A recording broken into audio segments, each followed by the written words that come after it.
Okay, so hello and welcome back to another Unity tutorial. In this video we're going to be starting a new mini-series that's going to be 5 episodes long, running alongside the RPG system series as well. So don't worry, I'm not going to be cutting off that content anytime soon.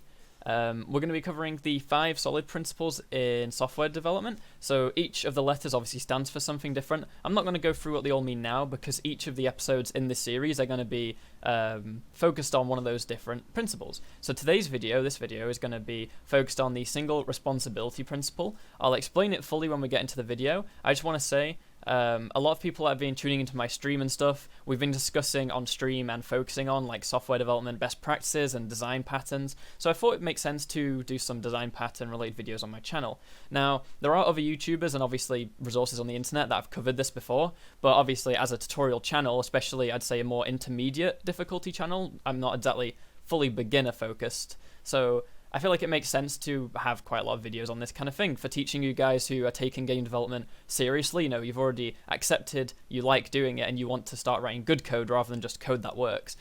These design patterns are really good to get into because, you know, the more you use them, not just one or the other, you need like using them all in conjunction helps you write really good code. But anyway, let's get into the video. But of course, first I've got to thank my patrons, with special thanks to Flow State Games, Average Morning, Art Farrell, Boudaray, Remy Baldwin, and Phil Baum. If anyone else is able to help support the channel monetarily, the link is down below. Otherwise, there are links down below to my Twitch, Twitter, Discord, and other social medias. If you could help me out on any of those, or all of those, it'd be greatly appreciated. Now let's get into the video.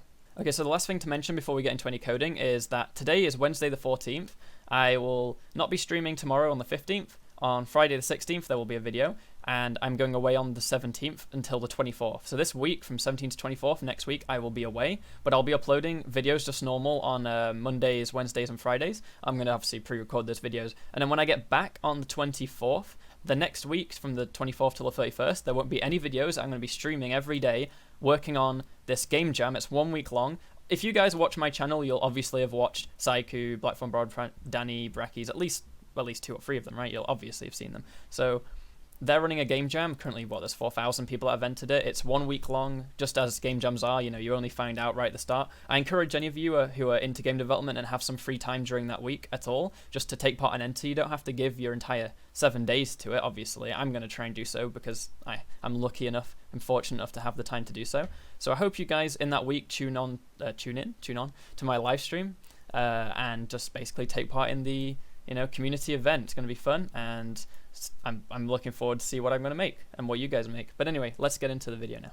Okay, so I've set up a Unity project that you guys have access to down below on my GitHub page, and we're basically going to have a different scene for each of the 5 principles that I'm going to show you an example of what you might normally do, and then how to, approach it with the principle. So the first principle is the single responsibility principle. Now I'm going to also leave a link below to the Wikipedia page for the S.O.L.I.D explanation, so you guys can go and, read up a little bit if you want to, but essentially it's just as it says, right? Single responsibility. And that means each mono behavior, each class, each script, whatever, should have one responsibility. It should do one job. Rather than doing lots of jobs okay, it should do one job really well. It should do it so well, in fact, that other parts of your game can reuse it even if you didn't plan on it in the first place.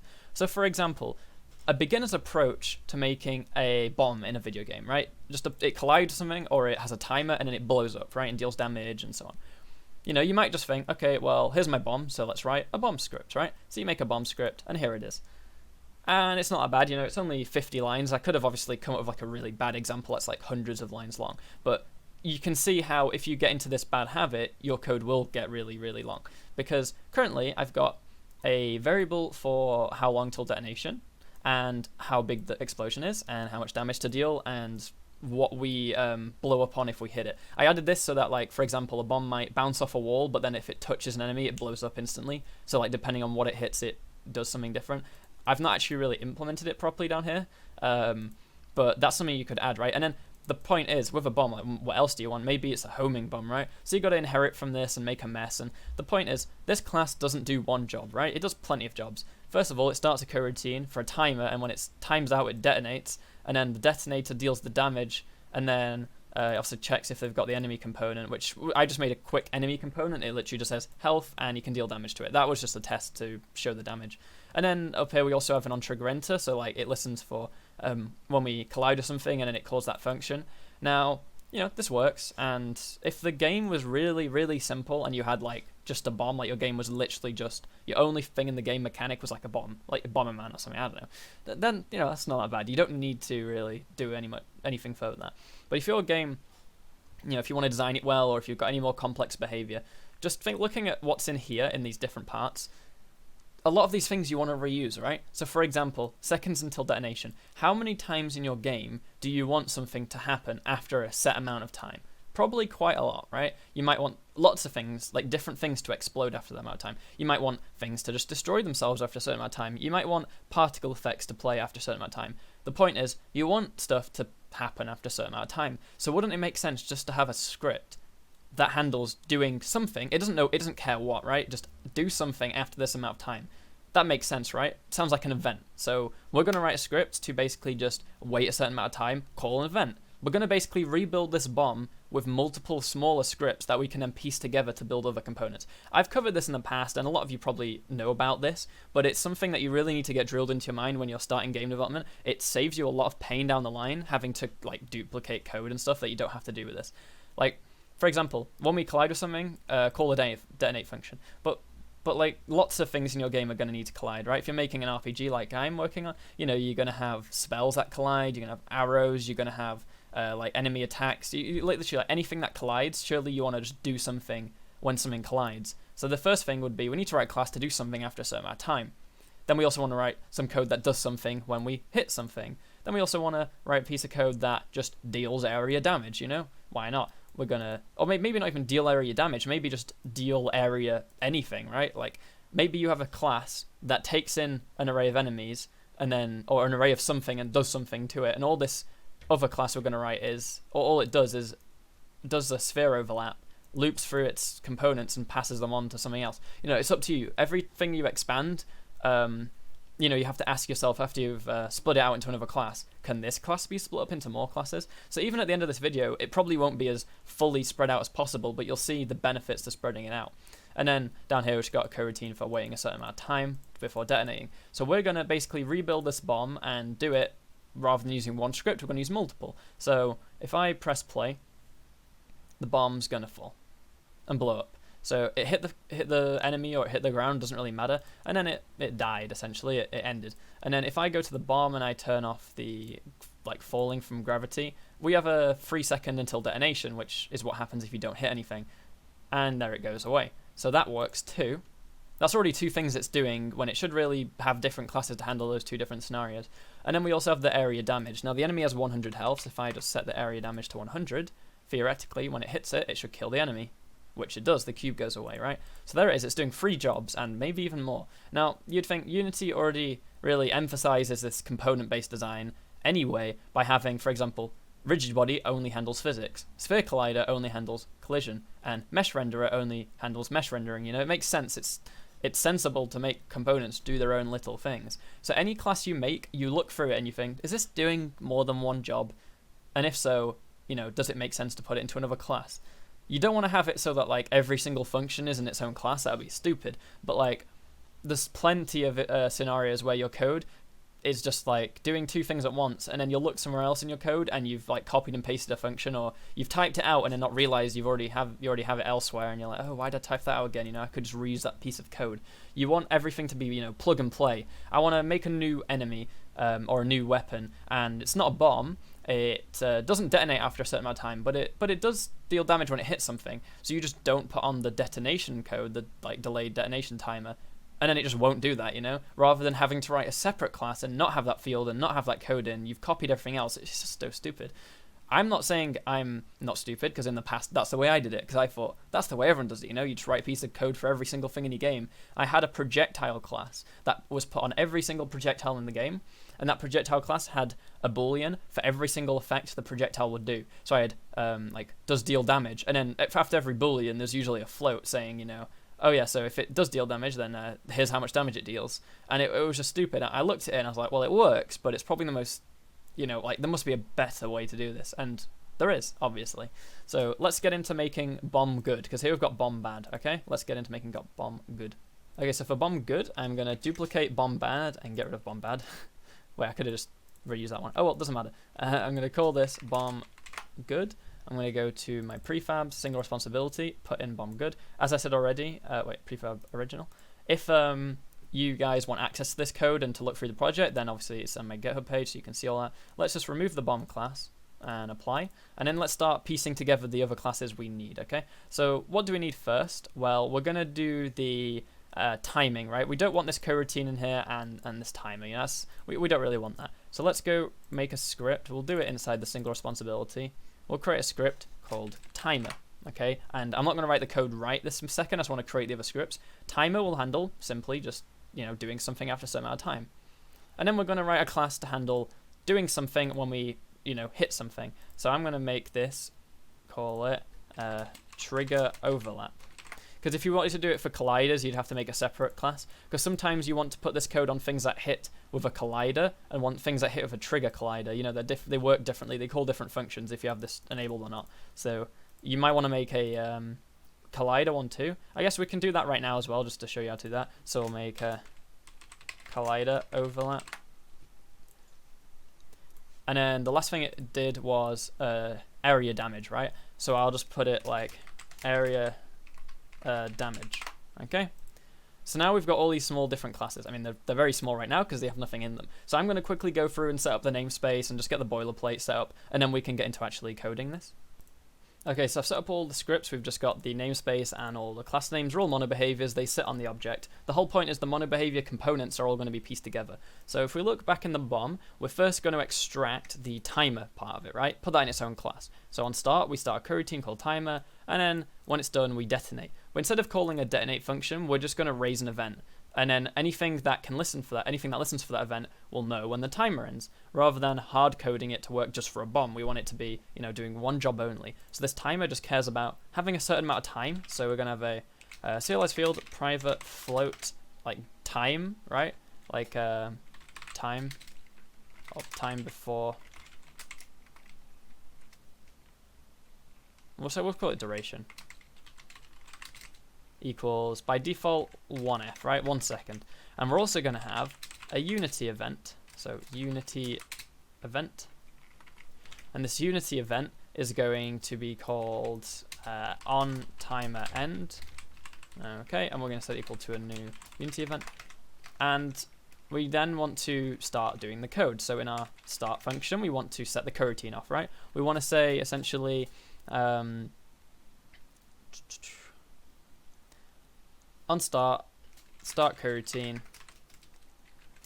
I would call it timer, but we've already got a timer thing up here. So I'm actually just going to call it start coroutine, and then we'll call it, I don't know, start timer or something like that. And then down here we need to make it. So private I enumerator start timer, which isn't going to be happy because we haven't got the namespace imported. So let's make sure we get that done. And then here we want to do the same code we did here. But instead of calling the detonate function after we've waited for the seconds until detonation, or in this case the duration, we don't want to detonate, we just want to raise that event. So we'll say on timer end dot invoke. The question mark is just the exact same thing as saying if timer on end does not equal null, do this. So it just is a null check in one line. Now that's cool and all. What's the problem with this?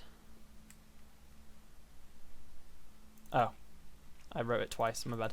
But yeah, we start the coroutine and we detonate it. So in reality, that's it. Now, the cool thing about this isn't fully functional, right? There might be other things you want your timer to do. For example, you might want to be able to end it early.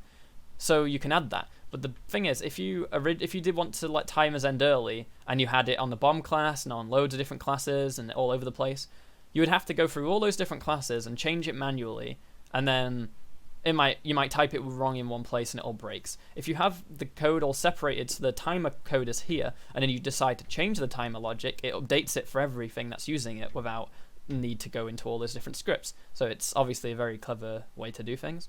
So for example, if we did want to detonate early or something, then we could just have a function for what is detonating, right? So if we just go up here and make a private void detonate, right? If we make a detonate function in here, when we end, we might detonate, like I said earlier. But this detonate is just calling an event, and that allows us to then perhaps make a public void detonate like so, and then that class can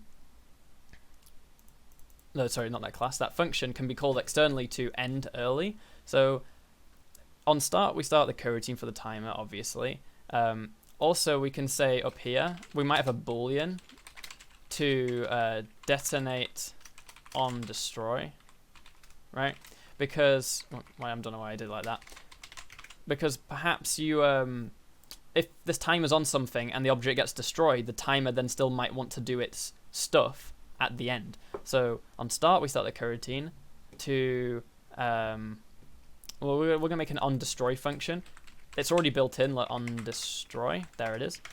When we destroy, we want to say, well, if we want to detonate onDestroy, then just we'll raise onTimerEnd, right?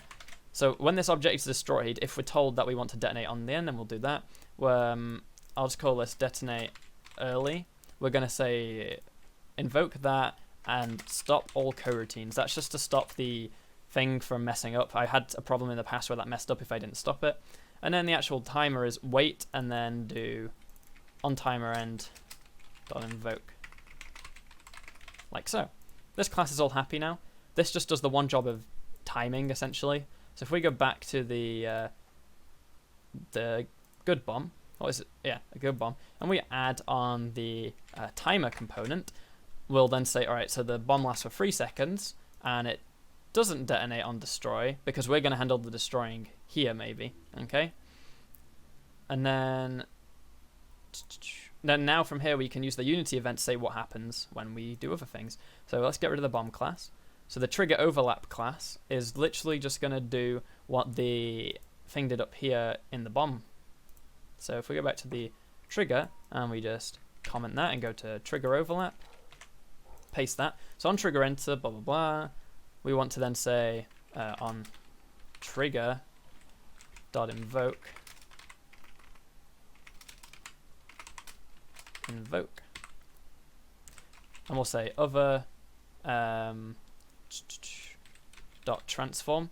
The only problem here is that the way I set it up in my other game is I had my custom event system to allow the passing through of a transform, which by default isn't like supported. So I guess for when I publish this to GitHub, I'll go and add that script, but I don't want to waste too much time focusing on that now. I want to keep this kind of simple and short. So we're just going to say .invoke and we'll keep it as a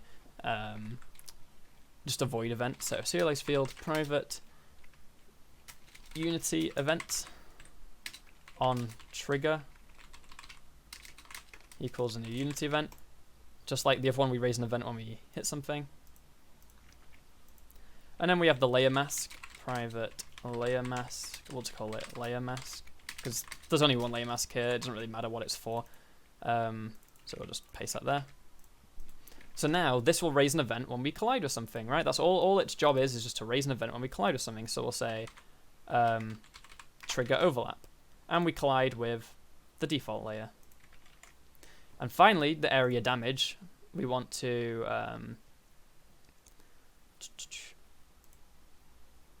go into the area damage. I mean, the collider overlap is essentially the same thing as the trigger overlap. So if I just copy and paste this code, and we'll say on collider enter collision.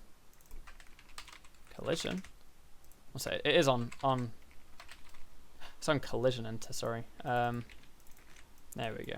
It's happy now. So we just say collision.gameObject.layer, and then we do the same thing. And this Unity event can be imported there. So now we've got that one working as well.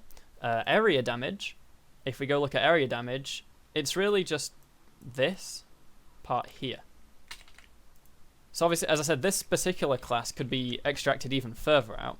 Let me just check where the things have gone wrong. So we want a public void trigger, for example, which I'm going to need to really fix this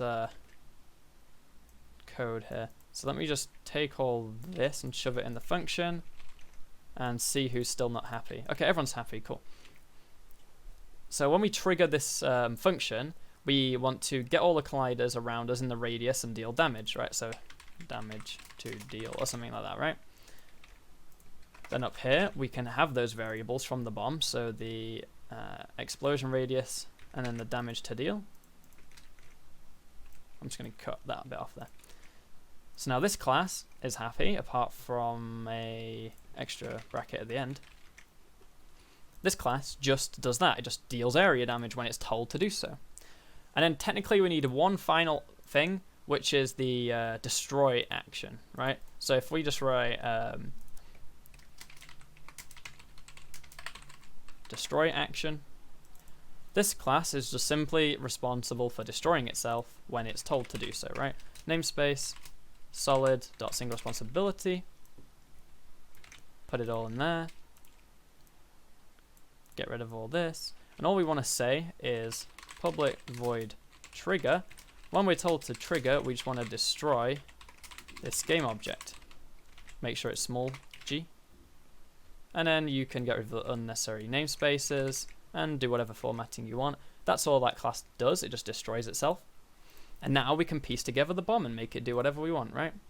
So if I go to the good bomb and add a destroy action, obviously you will be having more scripts on the object, but it's definitely a worthy trade-off for the slight, the slight effort is to keep the different scripts all neatly together and everything. If we want to do some area damage, we'll put the area damage class on, and we're going to say on the timer, we have 3 seconds, on timer end, area damage, trigger. And then also, when we do that, we want to say destroy action trigger, right? So when 3 seconds is over, we're going to deal area damage around the bomb and then destroy the bomb. But also when we overlap with this, we want to do the same thing. So one good way you can use this timer actually is when you do this, rather than dragging in the exact same things again and setting it all up, you could just tell the timer to detonate early, right? So if I go to timer, detonate early, because then essentially when it detonates early, it's just going to do these things. So that's one other good way to reuse that. So now the good bomb should fall and deal damage to that cube. Obviously the cube, I told the bomb to only deal however much damage, right? So it's not going to, if it deals 100 damage, then it should kill that other thing. There it goes. And then if I tell the bomb don't deal that much damage, and then rigid body to be kinematic, which means it'll just not fall, it should then just time out and then go bang in 3 seconds from the start, which it does. So now I've built the exact same thing with loads of different classes that don't actually have any cross dependencies. They all do their own job, and I just link them up in the inspector, so that now I can make other things which do things when they overlap, do area damage, destroy themselves, do things after a certain amount of time, and just piece it all together, and it works amazingly, right? So obviously you'd sort out your folder structure and put everything in different folders. I'm just putting them in folders based on the video. So I hope you learned something in this video. I hope you stick around for the upcoming videos on the other principles. If you have any questions, then feel free to ask below. We'll start a discussion. Join the Discord server too. Follow me on Twitch. All of the above is down below, ironically. Yeah, so hope you enjoyed the video. Thanks for watching, guys. I'll see you in the next one. Peace.